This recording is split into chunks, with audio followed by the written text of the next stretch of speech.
Sejam muito bem-vindos ao Planeta Campo Talks, eu sou a Yael Bonfim e hoje estou aqui para conversar com vocês sobre negócios de impacto, ou seja, negócios bons para os investimentos, para as pessoas, para a sociedade e também para a natureza. Quem está aqui para falar comigo hoje sobre isso é André Azevedo e também Daniel Brandão. Vou trazer um pouquinho aqui para vocês do currículo desses dois, que vale a pena citar um pouquinho da trajetória que essas duas pessoas que estão aqui comigo, que eu admiro tanto, têm. Bom, Daniel Brandão, começando com ele é formado em agronomia pela Exalc da USP. Ele também tem experiência profissional construída no setor de investimentos de impacto socioambiental e atualmente é conselheiro de diversas organizações que atuam com sustentabilidade. Ele também é sócio-diretor de soluções baseadas na natureza da gestora Vox Capital. A Andréa Azevedo ela é graduada em Ciências Biológicas, mestre em Economia e doutora em Desenvolvimento Sustentável pela Universidade de Brasília, a UNB. Além disso, a Andréa criou e coordenou diversos projetos na maioria dos estados da Amazônia brasileira nos últimos 15 anos, publicando mais de 30 estudos técnicos e científicos. Atualmente, ela é diretora executiva do Fundo JBS pela Amazônia, além de membro do Conselho da Conservação Internacional do Brasil e da rede Uma Concertação para a Amazônia. Então, sejam muito bem-vindos. Daniel, obrigada pela sua participação aqui com a gente. Obrigado pelo convite. Obrigada a você por estar aqui. Andréa, obrigada também por ter aceito o nosso convite, por estar aqui com a gente. Muito obrigada. Bom, obrigada para vocês dois. Eu queria começar explicando um pouquinho o conceito do que seriam negócios de impacto, né? Como é que a gente pode explicar isso de uma maneira muito simples para o nosso público? O negócio de impacto é um conceito relativamente novo na nossa sociedade e ele vem do fato de que a gente tem tido cada vez mais problemas complexos, difíceis de serem resolvidos pela economia tradicional, pela forma de investimento tradicional. Então, a gente tem, para citar algum, né, o tema das mudanças climáticas, que precisa de uma outra forma de economia, que precisa de investimentos em novas tecnologias, novas formas de produzir, só para citar alguns. Fora a questão mesmo da desigualdade, do aumento da pobreza, do aumento da violência, da dificuldade de acesso à saúde, né, em muitos países. Estou falando de uma maneira geral, não só no Brasil, mas aqui no Brasil a gente enfrenta essas mazelas todas, né, de um país em desenvolvimento, em contraste aí com um país que é muito pujante também, tem muito dinheiro. Então, a ideia que começa aí de outros países, começa na Europa de investimento de impacto, é que você consiga ter um negócio que dá lucro, não é filantropia, é um negócio realmente com fins lucrativos, mas que você conduza um impacto positivo, de maneira medida. Você mede esse impacto positivo, não é uma coisa aleatória. Social, ambiental, enfim, vários tipos de impactos aí que você pode ter. Então, a ideia, o conceito é esse, o conceito geral. Acrescentando, se me permitir, acho que tem uma camada importante para a gente colocar nesse debate, que é o negócio de impacto, como a Andréa bem explicou, ele traz uma solução, né, vislumbrada para um empreendedor, uma empreendedora ante um problema social. Tem uma nova camada que a gente precisa considerar isso, que ganha força, enfim, por volta de 2007, que é o que a gente chama de investimento de impacto. O que é o investimento de impacto? É um canal para você trazer dinheiro, trazer investimentos para esse tipo de iniciativas, para que elas sejam viabilizadas e que elas ganhem escala, né? E o investimento de impacto, ele basicamente é definido pelo conceito básico de investimento, que você tem aquela equação de risco e retorno, você soma aquela equação à questão do impacto. Então, você passa a fazer uma análise de investimento, considerando o risco, o retorno e o impacto desse investimento. Isso é uma forma de você, né, viabilizar capital para esse tipo de solução. Perfeito. E como que a gente consegue exemplificar isso? Como que a gente pode exemplificar para as pessoas um tipo de negócio que a gente consiga ter lucro e, ao mesmo tempo, a gente consiga endereçar esses problemas sociais e ambientais que a gente tem no Brasil? Quer começar? Por favor. Na verdade, você tem aí em vários campos. Você tem na construção civil.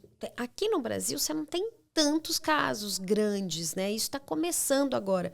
Tem um caso na construção civil de reformas de casas, por exemplo, de pessoas mais carentes. Mas no nosso caso, que a gente tem trazido aqui, a partir da experiência do fundo, é como é que a gente trabalha com a pecuária, olhando para o elo mais vulnerável, que seria o agricultor, o pequeno agricultor que está no começo da cadeia. Esse pequeno agricultor tem dificuldade de receber crédito, ele tem dificuldade com assistência técnica, ele tem algumas barreiras.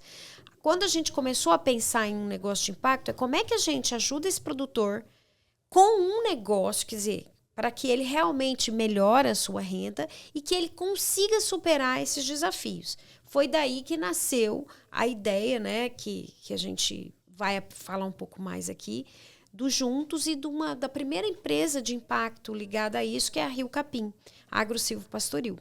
Mas talvez o Daniel tenha mais algum exemplo para falar. Claro, eu acho que tem surgido bons exemplos, né, para a gente. A gente tem o privilégio na Vox de estar acompanhando uma série de empresas que estão trazendo esse tipo de solução.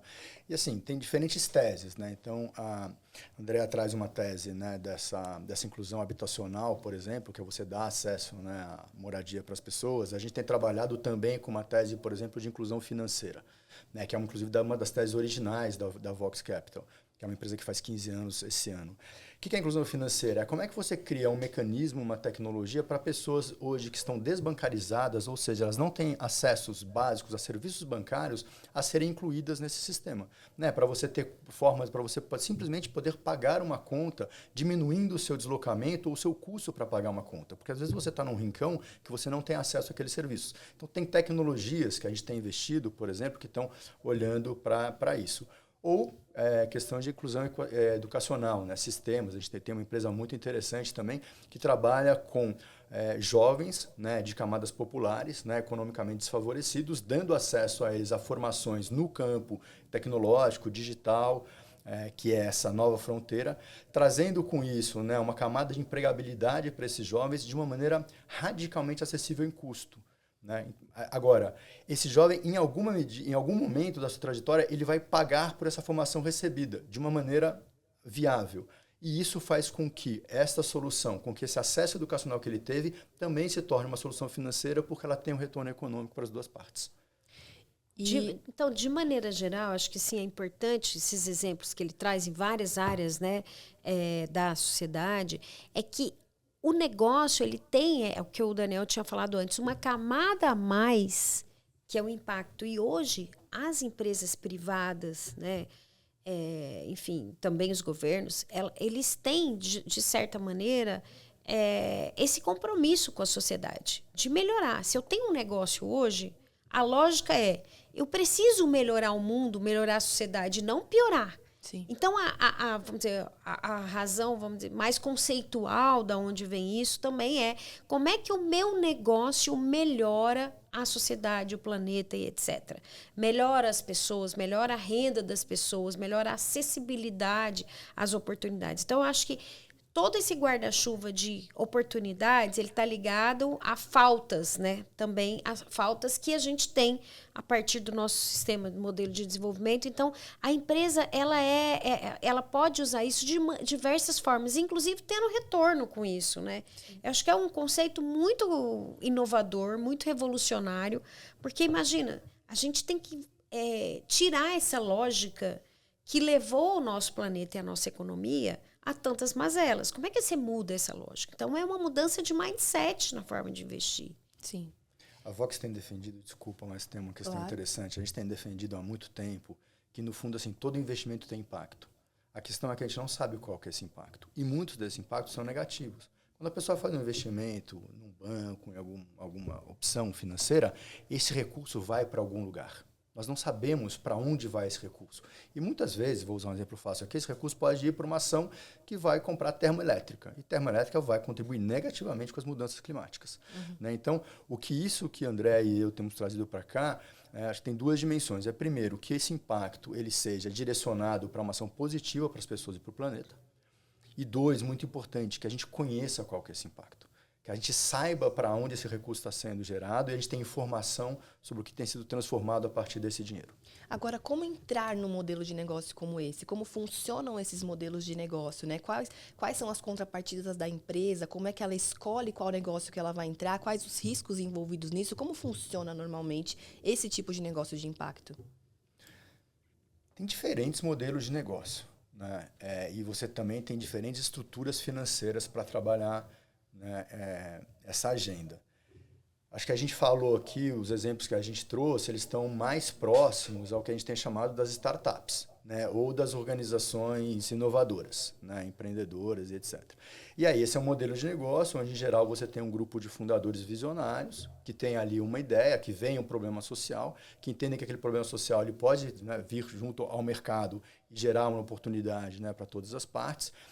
E aí o que se faz é você estrutura uma pequena empresa e vai buscar, né, capital, viabilizar financeiramente aquela empresa. Você pode viabilizar isso no mercado de capital, que é onde a gente trabalha, né, no mercado de investimentos, ou nas cadeias de valores de várias empresas. Então você pode ter, por exemplo, né, soluções socioambientais que estão ligadas, digamos, a uma cadeia produtiva da proteína, pode conversar com o fundo, né, como o JBS pela Amazônia, que ele pode ter um interesse em participar daquele investimento. Tá? Então, acho que essa é a forma mais simples da gente entender um pouco a arquitetura do que hoje tem acontecido nessa agenda. E como funcionam os riscos aí, já entrando um pouquinho mais no programa Juntos, que vocês estão realizando uma parte desse projeto, né, em parceria, a Vox e o Fundo JBS pela Amazônia. Como funciona essa parte dos riscos que estão envolvidos nessa operação e por que que esses negócios de impacto são tão especialmente relevantes quando a gente fala da Amazônia e da agricultura familiar, Andréia? Tá, antes de falar em risco, eu vou deixar essa parte para o Daniel falar. Não só do risco, mas como que mitiga o risco, ele vai falar. Eu queria falar do negócio em si, né? Por que é importante ter um negócio como esse? Na verdade, assim, olha, na sociedade você tem alguma coisa que o mercado não resolve, em geral você tem as políticas públicas. Mas, às vezes, as próprias políticas públicas também não funcionam muito bem.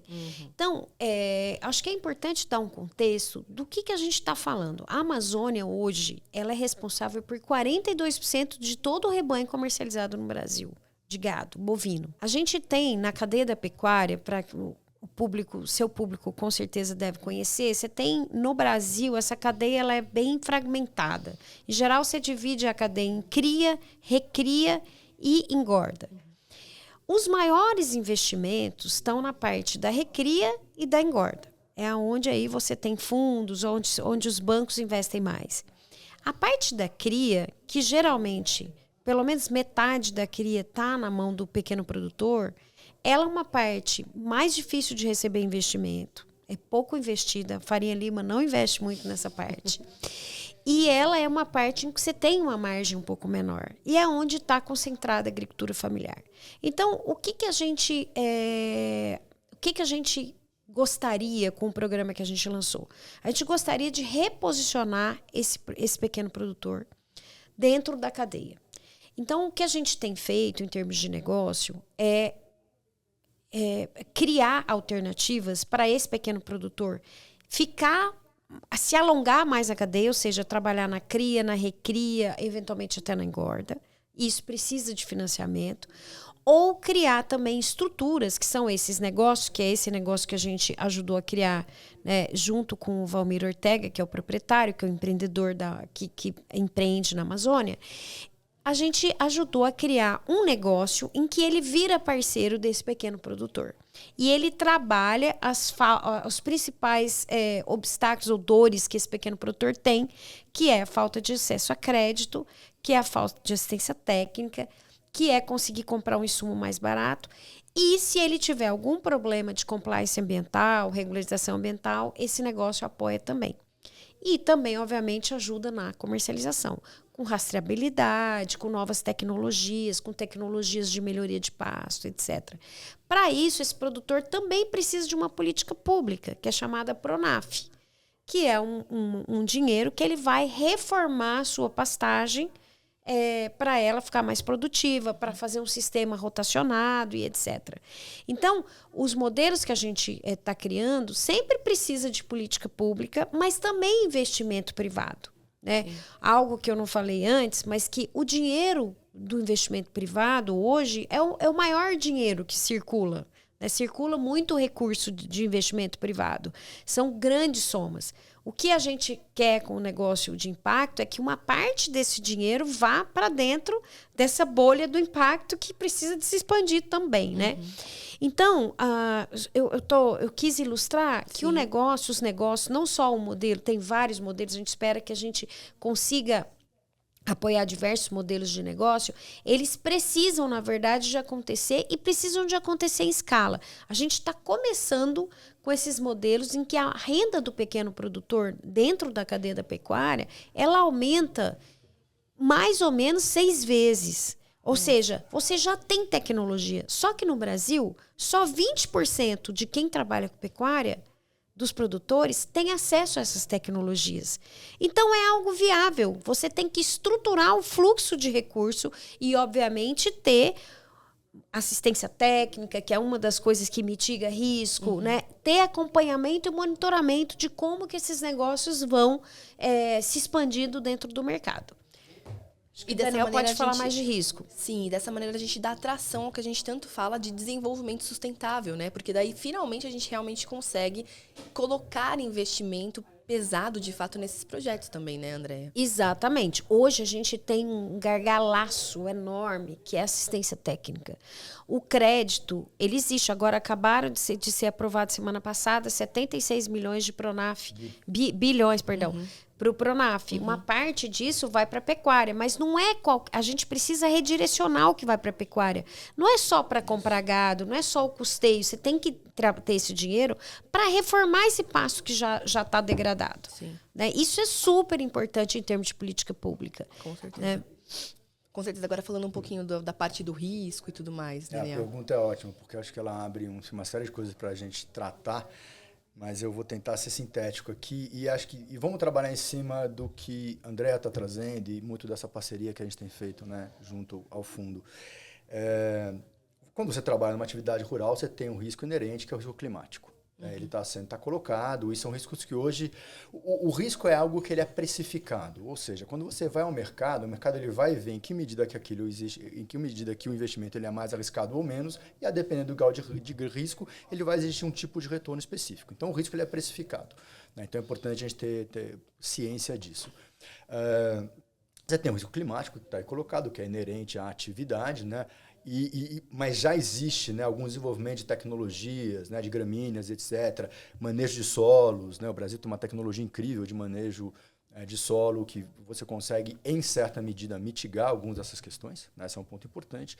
Quando a gente fala de Amazônia, quando a gente fala especificamente de Pará, você tem um risco, que é o risco fundiário, né? Em que medida que aquela terra sobre a qual a atividade vai ser trabalhada, ela é de fato de posse, de direito da pessoa que está ali colocada. Então, mas já também existe uma certa tecnologia para a gente olhar para isso e resolver esse tipo de problema, então também é possível mitigar nesse sentido. Mas mais especificamente, talvez o que interessa aqui, eu acho que tem um risco que eu vou chamar de um risco organizacional, né, que é isso. A gente tem trabalhado com muitos projetos, iniciativas inovadoras. Então, são empresas jovens. Essa empresa que foi citada, a Rio Capim, ela foi uma empresa criada no ano passado.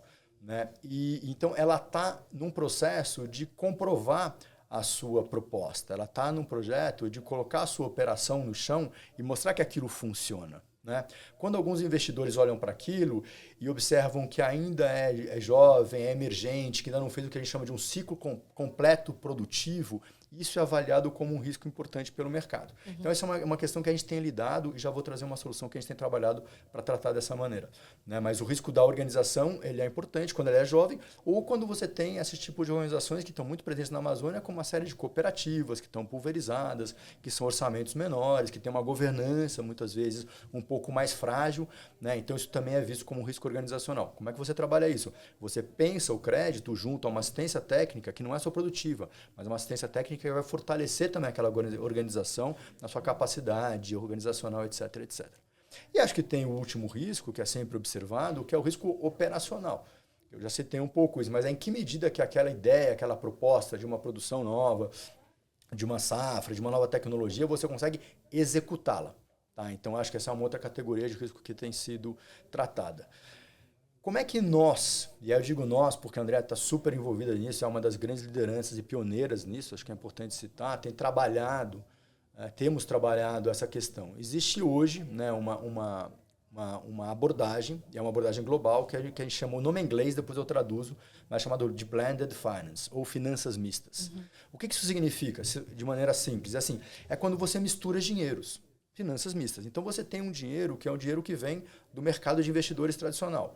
O mercado de investidores tradicional comercial, o que ele quer? Ele quer retornos tradicionais de mercado. É isso que ele vai querer. A Faria Lima vai olhar retorno. Essa é uma realidade. Né? Para você viabilizar isso nesses negócios jovens que estão com uma série de riscos, você também precisa, né, de um outro tipo de investidor, que é o que a gente chama, né, do concessional. O que é o concessional? É aquele que concede algum retorno. Ele está mais interessado no impacto. Então, ele investe não tão preocupado em ter o retorno, ele pode receber muito menos. Como é o caso do fundo agora, que está recebendo, depois de 10 anos, vai receber o principal que ele investiu. Ou seja, praticamente não tem retorno. Ele coloca X, passa 10 anos, recebe X mais inflação. Tá? Esse é um concessional. Então, por que eles estão fazendo isso? Porque o mais importante na equação aqui para eles é o impacto. Provar essa tecnologia, gerar mudança para o pequeno produtor, como foi colocado, mostrar rastreabilidade na cadeia, inclusão econômica, etc, etc. Os impactos são inúmeros. Né? E você tem um outro investidor que é o filantrópico estratégico, né? Que é uma filantropia contemporânea, moderna, que hoje coloca recurso, ela não vai ter nem o retorno principal, ela doa, é a fundo perdido, mas ela traz um dinheiro, né, para essa operação. Com isso, você cria confortos, possibilidades de criar um mecanismo que vai ter uma escala, né, de criar um mecanismo que vai gerar um investimento que é interessante para o empreendedor, que é interessante para o mercado de capital, que é interessante para o setor de impacto, né? E ter essa equação, você consegue, em boa medida, mitigar uma série desses riscos, não todos, mas uma boa parte desses riscos. É uma forma como a gente tem trabalhado globalmente essa agenda hoje. Então, o papel do fundo, para ficar claro, é você amenizar o risco. A gente põe um recurso que, se tiver alguma perda, vai sair daquele dinheiro que a gente põe, para você dar mais conforto para os outros investidores convencionais. Então, isso é uma coisa importante para todos nós que investimos, todos nós que temos alguma sobra de dinheiro que coloca lá no banco e tal, você nem sabe para onde está indo o seu dinheiro. Então, é importante perguntar para o gerente aonde está sendo investido esse dinheiro, o que você tem aí que gera impacto. Porque esse é um produto raro nos bancos e a gente precisa, a partir da demanda do consumidor, porque às vezes você não vai dar um dinheiro para fazer nada, você está investindo o seu dinheiro, você não está perdendo, você não está doando para nada, mas você quer colocar num produto que seja bom para a sociedade. Então, isso é algo que a gente, como consumidor, como investidor, que todo mundo que tem algum tipo de dinheiro sendo investido em algum banco, em alguma coisa, ele possa questionar a instituição financeira que ele está investindo se tem algum produto de impacto. Na hora que começar a ter mais demanda, esse tipo de negócio vai começar a aparecer mais. Sim, vai começar a popularizar mais. Exato. Então, isso é para todos nós. Todos nós que tem algum dinheirinho que sobra, tem que perguntar aonde que está indo o meu dinheiro? Porque é assim que a gente vai mudar. O fluxo de dinheiro muda a economia. Sim. Né? Então, no longo prazo, a gente espera que a gente já tenha mudado uma parte desse fluxo. Que a gente consiga mudar um pouco dessa lógica. Agora, Andréia, a gente está falando do impacto social, né, que esse programa deve ter. Eu queria que você falasse um pouquinho para a gente. E ambiental, com certeza. Com certeza. Como que vocês estão mensurando isso? Qual deve ser esse impacto? Você já tem essa noção de quantas famílias, quantas pessoas vão ser impactadas? Qual que você falou aqui, né, de um aumento de praticamente 6 vezes na renda ali dos pequenos produtores. Queria que você falasse um pouquinho mais sobre isso. Olha, a gente tem uma dimensão mais ambiental, que é o impacto que acontece imediatamente no solo. Quando você trabalha a recuperação de sua pastagem, se uma pastagem está degradada, ela emite muito mais carbono. Então, quando você trabalha a recuperação dos solos, você absorve mais carbono no solo, você deixa esse solo mais estruturado, você aumenta a biodiversidade do solo. Então, toda a biota do solo, ela fica melhor. Com isso, você aumenta a fertilidade do solo, a cobertura do solo. Né? Então, esse é um impacto super importante do ponto de vista aí, da emissão de gases de efeito estufa, né?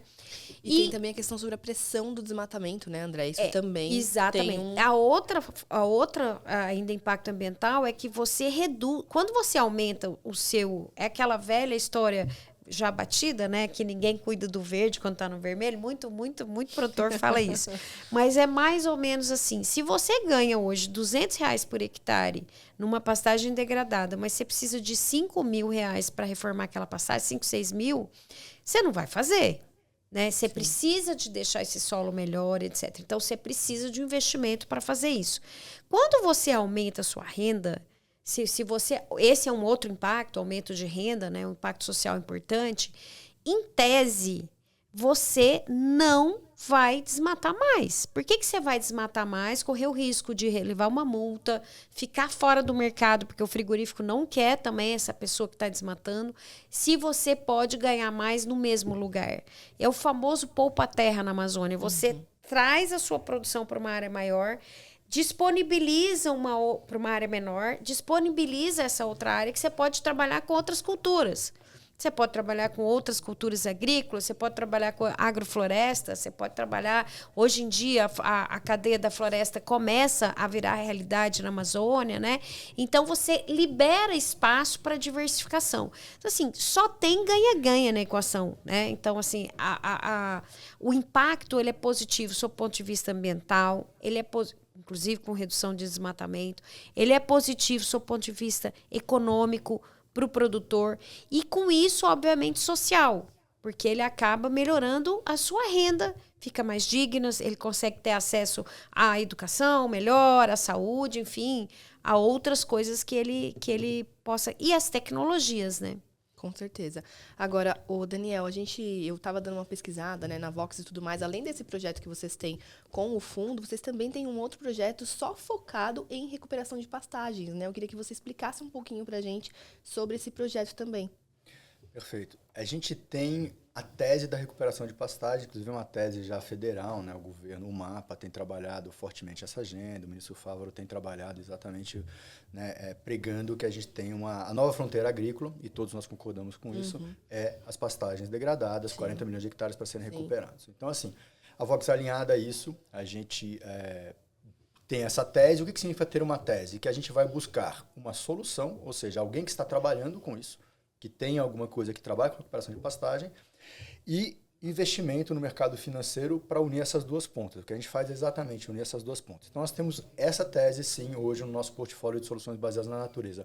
Mas o que eu posso dizer é que o exemplo mais claro, objetivo, concreto, e que está na mão hoje para entregar isso para a sociedade é essa parceria com o Fundos Juntos, né, que é esse trabalho que tem sido feito com a recuperação de pastagens de pequenos produtores rurais, né, que estão em colônias ou assentamentos ali distribuídos no Pará. A gente está trabalhando ali, né, em geral, mirando cerca de 10 hectares por produtor, né, tem uma área ali que é calculada. A ideia é trabalhar nessa primeira edição, né, que nós estamos com um parceiro com 100 produtores, mais ou menos. Tá? Então, a gente vai ter uma variação, uma órbita de 800 a 1.000 hectares nessa primeira edição desse ano. A ideia é que isso cresça no ano que vem, vai crescendo exponencialmente, né? E aí vão ter todos esses impactos que a Andrea já colocou. Muito bacana. Agora, André, uma coisa que você citou também que eu achei interessante, né, e que faz parte do projeto é essa questão dos sistemas agroflorestais, né? Porque tem essa questão da recuperação de pastagens e tudo mais, e tem também esse incentivo a esses sistemas agroflorestais que a gente sabe que são super sustentáveis e que realmente incentivam, de fato, a floresta em pé. Eu queria que você explicasse um pouco isso pra gente também. Então, ele não faz parte desse negócio. Esse só lida com pecuária. Mas, na medida em que você libera a área, você tem à disposição desses proprietários outras alternativas. Então, existem outras empresas, né? Uma empresa, por exemplo, que é uma empresa conectada com essa, que é chamada Belterra, que ela trabalha, ela arrenda uma parte dessas propriedades com agrofloresta de cacau. O cacau é uma cultura que tem crescido muito no Pará, principalmente, né? E é uma cultura que tem uma demanda muito grande. Você não tem problema de liquidez de mercado com cacau, né? Inclusive, agora o preço está bem alto do cacau, né? Então, a gente acha que a gente quer trabalhar, por exemplo, com esse projeto de pecuária, aonde também possa ter outras oportunidades de uso da terra, que complementem, porque o produtor, principalmente todo produtor, não deveria trabalhar só com uma cultura, né? Sim. Porque, principalmente quando é commodity, porque se ela tem algum problema de mercado, e sempre tem, né, os ciclos, você consegue ficar, não desmorona, Sim, né? não coloca todos os ovos, né, numa mesma cestinha, né? Aquela exato. Velha E para o história. pequeno produtor isso é mais crítico ainda, né? Porque os recursos deles não são tão disponíveis, é mais escasso. Então, a nossa ideia é que para a Amazônia, a agrofloresta de cacau, ela é interessante porque ela, além de ser uma outra fonte de renda, ela pode, em muitos estados da Amazônia, ser usado como recuperação ambiental. Ela conta como recuperação ambiental do Código Florestal. Então, ela pode ser parte da reserva legal. Né? Então, isso é muito interessante para o produtor. Mas esse projeto maior, e a gente tem um outro projeto que eu já falei aqui, que é o Restaura Amazônia, esse sim trabalha com 1.500 produtores e que tem agrofloresta e pecuária. Né? Sim. Esse projeto que a gente está falando juntos, ele é mais focado em pecuária, mas visando atrair outras culturas. Sim, visando, né? Essa diversificação. Exatamente, de renda essa para o diversificação. produtor. Agora, o que esse projeto tem, talvez, não é uma agrofloresta, mas acho que é importante citar, assim, ele tem, dentro da sua estratégia, ele tem uma área de cria, que vai ser gerenciada por essa empresa, que é a Rio Capim. Nas áreas de cria, são áreas importantes, a gente está falando de mais de 2.000 hectares agora, a adoção é de sistemas silvopastoris, prioritariamente com árvores nativas. Então, o que vai acontecer ali? Você vai ter a pastagem, essa pastagem vai ser intercortada por árvores, que é o silvo, árvores nativas, algumas para manejo econômico, mas não é a prioridade, e com isso você começa a mudar toda a composição daquela pastagem, você começa a recuperar corpos d'água, às vezes começa a ter todos os impactos ambientais que isso traz. Vão ser feitos esforços de levar esses sistemas também para o produtor, né? Para o pequeno produtor. Vamos ver em que medida que ele vai adotar isso, porque tem um desafio aqui que é uma certa mudança cultural, que é um sujeito que, pela sua história, a história, enfim, da colonização daquela região, ele se trabalha numa lógica de derrubada. Então, plantar árvores, trabalhar com esse tipo de abordagem é uma novidade, mas a ideia é exatamente começar a transportar isso, né, para áreas mais amplas e para os pequenos produtores, que ainda tem uma mudança cultural. Quem sabe lá na frente a gente não traz uma agrofloresta para essa unidade. Né? Esse projeto, uma parte pequena dele, tá? Pelo menos na modelagem, ela inclui carbono, a renda vindo do carbono. A maior parte é do produto mesmo, né? Da venda do gado e tudo.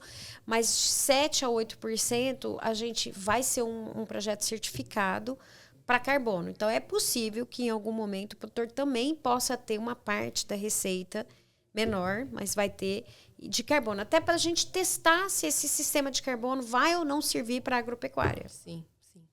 Gente, muito bacana. Obrigada pela participação de vocês. Queria deixar aqui um espaço para o Daniel trazer aí as considerações finais, falar alguma coisa que a gente talvez não tenha citado, trazer um pouquinho também para o pessoal, onde o pessoal encontra a Vox, onde o pessoal encontra você, que fala bastante sobre esse assunto e tem realmente aí uma trajetória muito bacana nesses negócios de impacto. Bom, primeiro agradeço o convite, foi ótimo, né, participar, tá ao lado do André, que a gente admira, trabalhar muito bem juntos. Enfim, mas vocês podem conectar a Vox, mídia social, né, LinkedIn, eu também, LinkedIn é o canal mais fácil, e tem o próprio site da Vox, né, para a gente fazer uma conexão.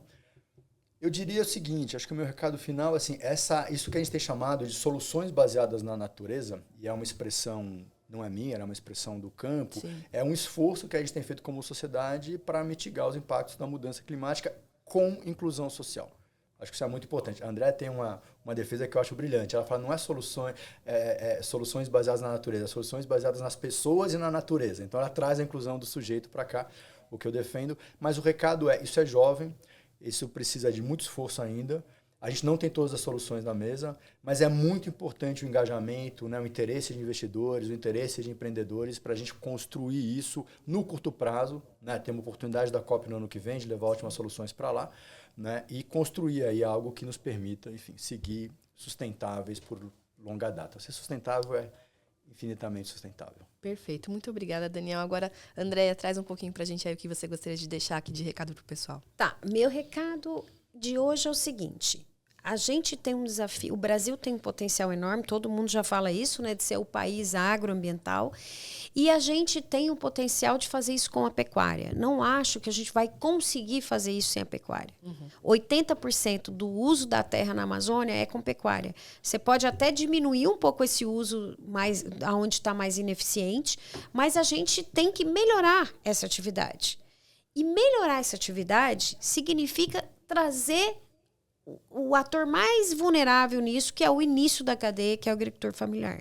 Então, assim, hoje, para quem nos ouve, por exemplo, se tem um produtor maior, um produtor médio, que quer fazer essa parceria com a agricultura familiar, que acha interessante essa parceria, que disso vire um negócio, procure o fundo. A gente tem interesse de ajudar esses produtores a virarem um negócio que ajuda os outros produtores, fazer parceria mesmo, comercial, e também levar essas novas tecnologias para os produtores.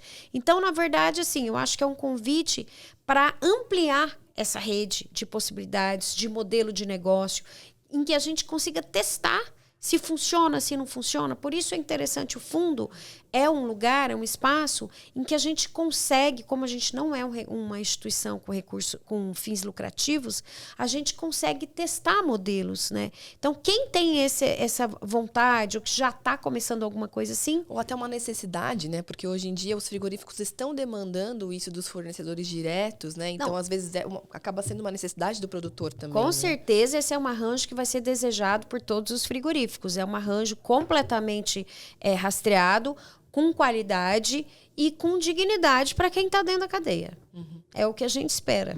Com certeza. Bom, fica aqui a nossa expectativa, né, para que esse tipo de negócio realmente se popularize cada vez mais, que as empresas, as pessoas se interessem cada vez mais por fazer parte de negócios como esse. Muito obrigada mais uma vez pela participação aqui de vocês. Foi um prazer ter vocês aqui com a gente no Planeta Campo Talks. Obrigado. E para você, obrigada mais uma vez. E para vocês aí de casa, muito obrigada pela sua companhia. A gente se vê na próxima. Até lá. Tchau, tchau.